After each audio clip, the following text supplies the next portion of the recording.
저는 17년간 남편 없이 딸 하나 키우며 혼자 살다 나이 48에 재혼했습니다. 제가 이 사람을 만나지 않았다면 저는 아마도 지옥 같은 곳에서 벗어나지 못하고 하루하루 두려움에 떨며 끔찍한 시간을 보냈을지도 모릅니다. 제가 집을 뛰쳐나온 건 제 딸이 3살 되던 해였습니다. 전 남편은 의처증이 있었습니다. 매우 심각했죠. 결혼하기 전에는 그런 사람인 줄 전혀 몰랐습니다. 늘 저와 함께 있고 싶어 하고 저의 모든 것을 알고 싶어 했지만 그것은 저에 대한 관심이고 애정이라고만 생각했습니다. 그런데 그 사람의 그런 행동은 의심하는 마음의 병 때문에 그런 것이었습니다. 결혼을 하고 난 후 전 남편의 의처증은 서서히 나타나기 시작했습니다. 그때만 해도 휴대전화가 없었을 때라 밖에서 전화할 일이 있으면 공중전화에서 전화를 걸었습니다. 시장에 갔다가 친정엄마 운동화 하나 사드려야겠다 싶어서 신발 사이즈를 물어보기 위해서 엄마한테 전화를 드렸고, 이런저런 얘기를 나누다 아버지 몸이 요즘 많이 안 좋으시다는 얘기를 들었습니다. 조만간 한번 가겠다고 하고는 전화를 끊고 돌아섰는데 아버지 건강이 안 좋으시다고 하니 저도 모르게 눈물이 흘러내려 눈물을 훔쳤습니다. 그런데 그 모습을 전 남편이 봤던 모양이었습니다. 집에 도착하니 남편이 누구랑 통화하기에 집에서 못하고 숨어서 공중전화로 통화하느냐고 하더군요. 어떤 놈이랑 전화를 하기에 눈물까지 훔치고 한숨을 쉬냐고.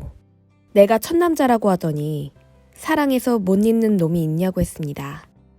그래서 저는 무슨 소리를 하는 거냐고 엄마랑 통화했다고 하니 저보고 거짓말하지 말라고 하더라고요.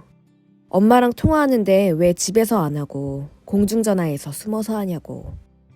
자기가 재발신을 누르면 그놈하고 연결될까봐 일부러 나가서 공중전화로 전화한 거 아니냐고. 혼자 이상한 상상을 해서 말을 만들어냈습니다. 그러면서 미친 듯이 화를 내면서 날뛰는데 저는 그 모습이 너무 무서워 할 말도 제대로 못하고 있었습니다. 그리고 나중에는 또 미안하다고 사과를 했습니다. 그렇게 화를 내서 미안하다고, 저를 너무나 사랑해서 질투가 나서 그랬던 것 같다고 완전히 다른 사람이 돼서 얘기를 했습니다. 전 남편은 제가 떠나버릴까봐 두려워하는 듯 했습니다. 자기를 낳아준 엄마가 자기를 버리고 떠났듯 저도 자기를 버리고 떠날까봐 무섭다고 했습니다. 그러니 자기를 불안하게 만들지 말라고, 늘 자기 옆에만 있고 자기만 쳐다봐달라고 했습니다. 그 남자가 그러면 한편으로는 숨이 막혔고 한편으로는 측은한 마음이 들었습니다. 저는 빨리 애를 가지려고 노력했습니다. 아이가 태어나면 그런 불안한 마음도 좀 사라질 것 같았으니까요. 하지만 아이가 태어나도 의처증은 나아지는 게 아니었습니다. 남편은 제 몸에 조금이라도 변화가 생기면 잊지도 않은 다른 남자를 들먹이며 연관지었습니다. 집안일 하다가 부딪혀 무릎에 멍이 들면 어떤 놈하고 무슨 짓을 하다가 몸에 멍이 들었냐고 물었고, 아이가 손톱으로 제 목을 핥힌 것을 보고는 어떤 놈이 너한테 일부러 표시해 놓은 거 아니냐고 했습니다. 아무리 아니라고 상황을 설명해도 들으려고 하지 않았습니다. 처음에는 미친 듯 소리만 지르고 나중에는 집안 물건을 집어 던졌습니다. 그리고는 혼자 만들어낸 상상 속에 갇혀서 혼자 술을 마시고 혼자 괴로워하면서 제 몸을 함부로 다뤘습니다. 저는 남편이 그러는 것이 너무나 싫고 끔찍해서 거부하면 다른 놈 때문에 그러는 거냐고, 저 아이도 내 아이가 맞느냐고 미친 소리를 했습니다. 저를 의심했다, 달랬다.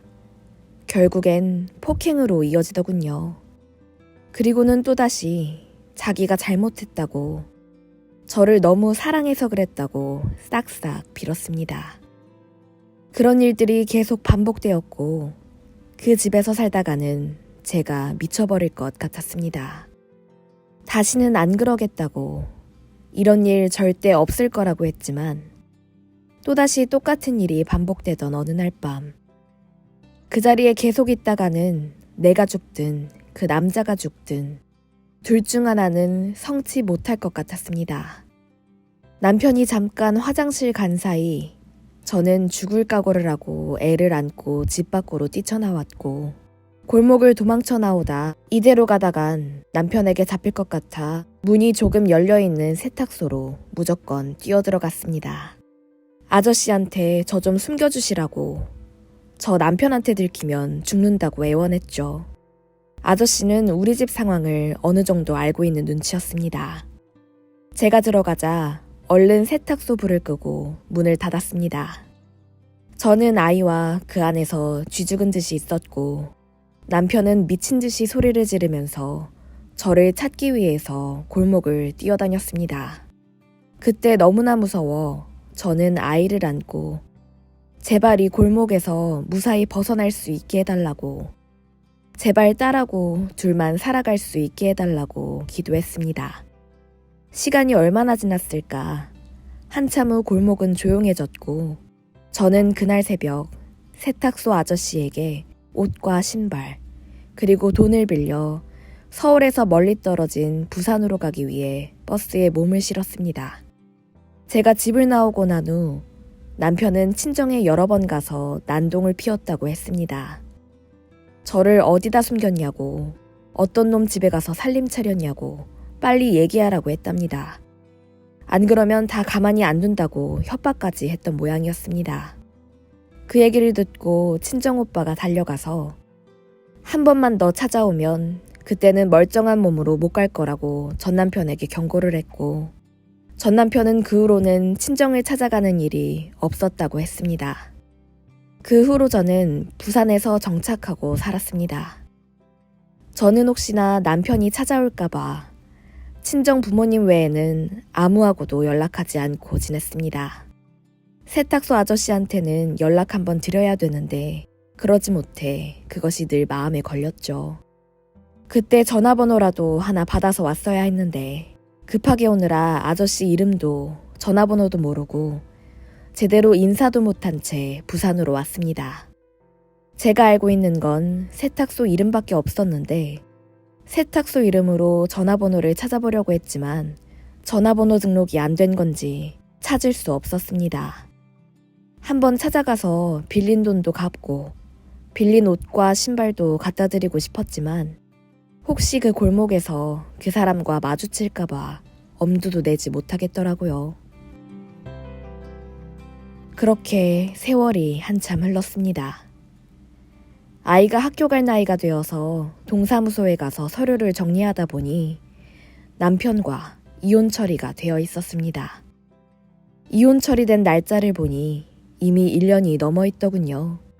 생각지도 못한 일이었고 그 굴레에서 벗어나고 싶었는데 남편과 이혼 처리가 된 것을 보고 나니 무거운 짐을 내려놓은 듯 너무나 홀가분했습니다. 저는 이게 어떻게 된 일인가 싶어서 동사무소 직원한테 물어봤습니다. 내가 이혼을 한 적이 없고 이혼한 줄도 몰랐는데 이혼이 될 수 있냐고요. 그랬더니 동사무소 직원분이 아마도 소송 이혼을 한 것 같다고 했습니다. 그러면서 배우자분하고 연락이 되지 않느냐고, 실종 신고를 내고 3년이 지나면 이혼 소송이 가능하다고 했습니다. 아무리 봐도 믿어지지 않아. 이혼된 거 확실한 거죠? 그럼 이제 남남인 거죠? 여러 번 물어봤더니 동사무소 직원분이 그렇다고 법적으로 완전히 남남이라고 했습니다. 그래서 저는 아이 성도 제 성으로 바꾸고 저는 그 사람과는 완전히 상관없는 사람으로 살게 되었습니다. 그날 이혼 사실을 확인하고 저는 세탁소에 한번 찾아가야겠다 마음먹고 있었고, 그로부터 1년 가까이 지난 후에 저는 도망쳐 나온 그 골목을 다시 찾게 되었습니다. 그 사람을 혹시라도 마주칠까봐 가슴이 두근거렸지만 다행히 그 사람의 모습은 보이지 않았습니다. 골목은 크게 변하지 않았고 세탁소는 그대로였습니다. 애 손을 잡고 세탁소 앞으로 가자 한창 다림질을 하고 계시던 아저씨가 저를 한눈에 알아보시고는 어이구 세상에, 이게 얼마만이에요? 그동안 잘 지냈습니까? 안 그래도 소식이 없어서 어떻게 지내고 있나, 그날 버스는 잘 탔나 엄청 궁금했습니다. 세상에, 그때 그 아이가 어느새 이만큼이나 컸네. 일단 들어오세요. 어서 들어와요. 엄청 반가워하시면서 저를 안으로 데려가시더라고요. 그러면서 어떻게 지냈느냐고 근황을 물으시기에 부산에서 자리 잡고 옷가게에서 일을 하고 있다고 근황을 말씀드렸고, 집이 너무 조용하기에 아이들하고 아주머니하고는 잘 지내시냐고 아주머니가 안 보이신다고 했더니 이 세상 떠난 지 4년이 넘었어요. 아마 애기 엄마 떠나고 얼마 안 돼서였을 겁니다. 일하다가 말고 가슴이 너무 아프다고 하기에 무슨 문제가 있다 싶어서 병원으로 갔는데 심장 질환이 있다고 했어요. 그래서 심장 조영술을 받았고 수술이 잘 돼서 집으로 왔는데 그래도 가슴 통증이 너무 심하다고 흉부외과에 연락을 해서 치료를 받기로 했는데 그날 밤 갑자기 세상을 떠났어요. 부정맥으로 인한 심정지라고 했어요. 그때는 갑자기 아내가 세상을 떠나서 앞이 막막하고 아들들은 어찌 키우나 마음이 너무 힘들었는데 이제 괜찮아요. 애들도 엄마 없이 잘 지내고 있고 세월이 약이네요. 아저씨가 아주머니 얘기하시면서 눈가가 촉촉해지는데 보고 있으니 마음이 안 좋더라고요. 그래서 좋은 데 가셨을 거라고, 편히 잘 계실 거라고 말씀드리고는 그때 입고 갔던 옷이랑 신발을 드리면서 돈도 함께 드렸습니다. 그때 도와주셔서 너무나 감사했다고, 인사가 너무 늦어서 죄송하다고 했더니 이걸 갚으려고 일부러 여기까지 왔냐고 하더라고요.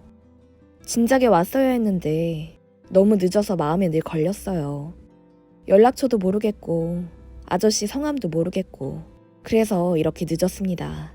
그때 아저씨가 안 도와주셨으면 저 그 사람한테 잡혀서 죽었을지도 몰라요. 그런데 세월이 지나고 나니 관계도 정리가 되네요. 동사무소에 갔다가 이혼된 사실을 확인하고 그제야 안심이 되어서 찾아왔어요. 안 그랬으면 혹시 그 사람 만날까봐 겁나서 오지도 못했을 거예요. 그랬더니 아저씨가 그러시더라고요. 그 사람 여기 떠난 지 좀 됐어요. 그날 그 난리가 난 후에 애기 엄마를 찾으러 다니는 것 같았어요. 그런데 몇 달 지나고 난 후에 여자를 데리고 와서 같이 사는 것 같더라고요. 그런데 그 여자하고도 무슨 일이 있었는지 1년을 못 버티고 도망가 버렸어요. 그날 애기 엄마가 그랬던 것처럼 한밤중에 도망을 가더라고요. 남자는 여자들을 쫓아가고요. 그 후로 한동안 혼자 지내는 것 같더니 그 여자를 다시 데리고 와서는 둘이 같이 살다가 다른 곳으로 이사를 갔어요. 그 후로는 소식 모르고요. 혼인신고를 하려고 이혼 처리를 한 모양이네요. 어쨌든 애기 엄마로서는 잘된 일이네요. 그날 아저씨를 만나서 이런저런 얘기를 나누다가 저는 밤차를 타고 다시 부산으로 내려왔습니다. 제가 부산으로 내려올 때 아저씨는 기차역까지 배웅을 해주시면서 혹시나 살면서 제가 도움이 될 만한 일이 있으면 연락 주세요. 사는 소식도 궁금하니 가끔 소식도 전해주시고요. 저는 그러겠다고 했죠. 그날 부산으로 내려오는 동안 아저씨가 배웅해주는 마지막 모습이 자꾸 눈앞에 아른거렸습니다.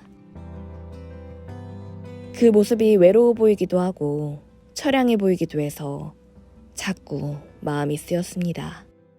그래서 저는 부산에 도착해서 잘 도착했다고 연락을 드렸고 그 후로 아저씨도 일주일에 한 번씩은 전화를 했습니다. 그냥 일상적인 안부전화였지만 일주일에 한 번씩 오는 안부전화가 기다려지고 아저씨가 자꾸 생각이 나더라고요. 그래서 일주일에 한 번꼴로 주고받던 전화는 일주일에 2-3번으로 바뀌고 나중에는 매일같이 전화통화를 하게 되었습니다. 비록 전화통화지만 세탁소 아저씨랑 얘기를 나누고 있으면 마음이 편안해지고 기분이 좋아졌습니다. 제가 그렇게 얘기를 했더니 아저씨도 그렇다고 하더라고요. 그러다 해가 바뀐 어느 봄날에 아저씨가 부산으로 바람 쐬러 오고 싶다고 했습니다. 그래서 저는 그럼 제가 쉬는 날 오시라고 제가 부산 구경 시켜드린다고 했죠. 그래서 저는 아저씨하고 시간을 맞춰서 하루 일을 빼고 해운대도 보여드리고 자갈치 시장에 가서 회도 사드렸습니다. 그때 아저씨가 소주 한잔 하시면서 물으시더라고요. 혹시 부산에 일 정리하고 서울 올라올 생각은 없냐고요. 그래서 아직은 여기가 좋다고, 서울에 별로 가고 싶지 않다고 했더니 아저씨가 저랑 가까이 살고 싶다고 하더라고요. 서울, 부산은 너무 멀어서 가끔 만나서 밥도 먹고 술도 먹고 싶을 때 같이 할 수가 없다고, 가까이 살면서 보고 싶고 만나고 싶을 때 얼굴 보고 살았으면 좋겠다고 했습니다. 예전에는 이 정도는 아니었는데 요즘은 자꾸 보고 싶어지네요. 그 얘기를 듣는데 제 심장이 두근거리면서 저도 아저씨랑 가까이 살면 좋겠다는 생각이 들더라고요. 그래서 제가 그랬죠. 저도 아저씨한테 많이 의지하고 있고 가까이 살면서 외롭고 말동무 필요할 때 술 한 잔씩 나누고 싶은데 저는 일을 해야 하고 돈을 벌어야 하는 사람이잖아요. 하루 벌어 하루 살기 바빠서 어디로 이사를 하고 다시 자리를 잡는 건 저한테는 좀 무리예요. 우리 서연이 공부시키고 대학 들어갈 나이쯤 되면 그때 다시 서울로 갈게요. 그때쯤 되면 제 형편도 조금은 나아지겠죠. 그랬더니 아저씨도 충분히 이해한다고, 살던 곳을 옮기기가 쉽겠냐고 하더라고요. 제가 그때까지 기다릴게요. 나중에 서울로 오실 때까지. 저도 애 뒷바라지하고 애들이 어른이 되면 그때는 제 형편도 더 나아져 있을 겁니다. 그때까지 다른 사람 만나서 재혼 안 하시면 그때는 가까이 살면서 자주 만나고 많은 시간 함께 보내고 싶습니다. 그래서 저도 그때를 기다리겠다고 했습니다. 지금 와서 생각해보면 그때 서울로 갔어도 좋았겠다 싶지만 그때만 해도 남자 만나는 것이 조금은 조심스러웠습니다. 누군가와 가까워지는 게 부담스러웠다고 할까요? 그래서 마음이든 몸이든 멀리 떨어져 있고 싶었습니다. 그렇게 우리는 서울과 부산에 살면서 각자 일하고 아이들을 키웠습니다. 그리고 한 달에 한 번 정도는 만나면서 10년의 세월을 보냈습니다. 세탁소 아저씨는 10년이 한결같았습니다. 행동도 말투도 마음도 변함이 없었죠. 그렇게 세월을 보내고 보니 이 사람은 믿어도 되겠다, 함께하고 싶다 생각이 들었습니다. 그렇게 우리는 오랜 시간 멀리서 서로 지켜보다가 딸아이가 서울에 있는 대학에 들어가고 난 후 우리는 서로의 마음을 확인했습니다. 그리고 결론을 내렸죠. 10년 넘게 멀리 떨어져 지냈으면 충분하다고, 이제 더 이상 떨어져 지내지 말자고 했습니다. 애들도 다 키웠으니 우리 함께 하자고요. 그래서 우리는 양쪽 자녀들과 함께 만났고 가족끼리 작은 재혼식을 올렸습니다. 오랜 시간 지켜보고 떨어져 지낸 만큼 우리는 남들보다 2배, 3배 행복하게 지내자고 약속했습니다. 그런데 하늘도 무심하시지. 우리가 한 가족이 되고 2년째 되던 해 남편이 간암 진단을 받았습니다. 2기에서 3기로 넘어가는 상황이었고 생존율은 30%가 조금 넘는다고 하더라고요. 하늘이 무너져 내리는 것 같았습니다. 먼 길을 돌아 이제 가족이 되었는데 너무 오랫동안 지켜보다가 이제야 서로의 마음을 다 내보였는데 간암이라뇨. 일찍 함께하지 못한 시간이 후회스럽고 그냥 흘려보낸 시간이 너무나 아까웠습니다. 그래서 제가 의사 선생님께 매달렸습니다. 우리 이제 갓 재혼한 사람이라고, 10년을 넘게 지켜만 보다가 이제 가족이 되었는데 제 남편 무조건 살려주시라고, 제가 할 수 있는 건 뭐든지 다 하겠다고 했습니다. 그랬더니 병원에서 간이식 얘기를 꺼내시더라고요. 현재 상황에서는 간이식이 제일 좋은 방법이라고, 기증자만 나타나면 바로 수술하자고 하더라고요. 그래서 저는 생각할 것도 없이 제가 하겠다고 했습니다. 제가 기증할게요. 저 술, 담배도 안 하고 크게 아파본 적도 없는 건강한 사람입니다. 제가 기증할게요. 제가 할 수 있습니다. 그랬더니 남편이 놀라면서 저를 쳐다보더라고요. 그렇게 큰 수술을 어떻게 하려고? 안 돼. 그렇게 할 수는 없어. 그냥 절제 수술 해주세요. 수술 잘해주시면 되잖아요. 수술한다고 죽는 것도 아니고 그냥 절제 수술하겠습니다. 이 사람한테 그렇게 힘든 일 시키고 싶지 않습니다. 그랬더니 의사 선생님이 그러더라고요. 두 분 혈액형이 달라서 가능할지 어떨지도 모르고 기증을 한다고 해서 이식할 수 있다고 장담도 못 드립니다. 검사 한번 해보시고 가능하면 이식하시고 아니면 절제 수술로 가시는 게 좋겠습니다. 그래서 우리는 수술에 필요한 검사를 했고 다행히 이식은 가능하지만 저의 지방간 수치가 높아서 체중을 줄여야 한다고 했습니다. 그래서 저는 체중 줄일 수 있으니 조금만 기다려달라고 했습니다. 남편에게 간 이식한다는 얘기를 듣고 아들들이 많이 놀라는 눈치였습니다. 그리고는 제가 하는 것보다 같은 핏줄인 자기들이 하는 게 낫지 않겠냐고 아들들이 이식을 하겠다고 하더라고요. 그래서 제가 말렸습니다.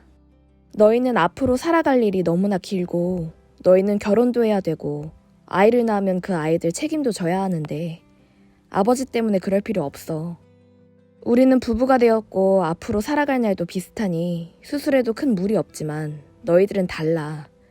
이미 검사까지 다 끝냈고 내가 체중만 줄이면 바로 수술 가능하니까 그렇게 하도록 하자.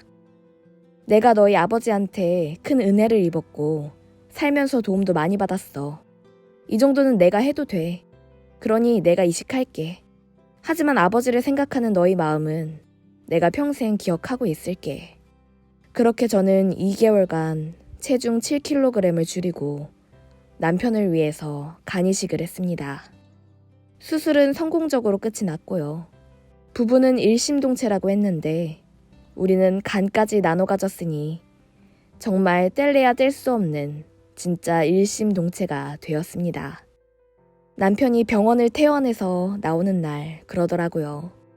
그날 우리 세탁소로 들어와줘서 고마워. 그리고 그동안 다른 사람 만나지 않고 나와 함께 해줘서 고마워.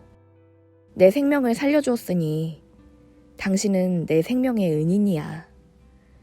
내가 죽을 때까지 죽어서도 그리고 다음 생에서도 이 은혜 갚을게. 남편의 진심 어린 말에 마음이 따뜻해졌습니다. 사람마다 짝이 있고 인연이 있다고 하더니 저의 진짜 인연은 이 사람이었나 봅니다. 우리 부부 남들보다 시작은 조금 늦었지만 그 시간만큼 더 아끼고 더 사랑하면서 살아가겠습니다. 함께 해주신 여러분들 감사합니다. 늘 좋은 날 되시고 행복한 날 보내시기 바랍니다.